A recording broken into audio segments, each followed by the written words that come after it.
I mean, what do people do about the lack of funding? This huge USAID cut. Is there a role for philanthropy? I mean, what? Do you know what? I was thinking about this the other day because that's where people have immediately gone.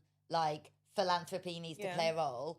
But I feel like we've been using that line for every new thing that's been happening or every gap left by government or whatever for so long that, to me, I'm not going to say philanthropy's tapped out. I would say it is heavily populated by people who are going for that money, who are gatekeeping that money, who are advising that money in different ways.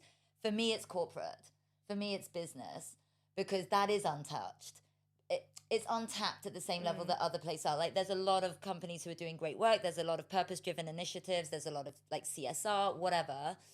But it is totally untapped as a market for actually influencing and informing social change. It's seen as this other of, like, well, that's how money's made and they don't care about these issues. It's like we've left social justice or social change to an industry, which is the aid industry. Well, the floor's just fallen out. Yeah. And it is impacting every other person now. So if you stop thinking of business or corporate as an industry and start thinking of it as hundreds of thousands of people who are impacted, who are influenced, who can influence. Yeah. And who don't want instability in the world that might, trade wars and all the tariff stuff that's happening right now. Nobody wants that instability in the business world. Yeah. And I think it's hard to find to find really good examples of businesses that do really good social impact work. And so it is reinventing instead of kind of resisting what's happening I right agree, now. because there are a couple of examples, but only a couple, right? Patagonia,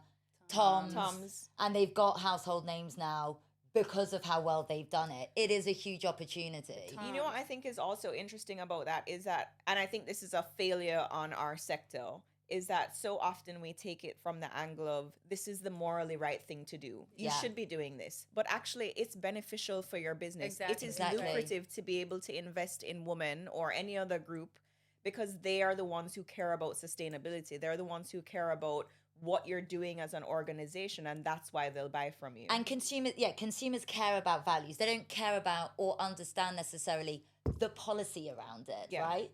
They care about the values that you have as a business. It is what's going to distinguish between, okay, I'm going to buy from this company or this company. If you think of all the boycotts that happen around Israel, any new issue that's coming up and how consumers react to a business in that moment, it can make or break a business in that moment. So for a business to understand their purpose and weave that into how they are selling themselves or selling their products, that's the difference between you and another choice as a business.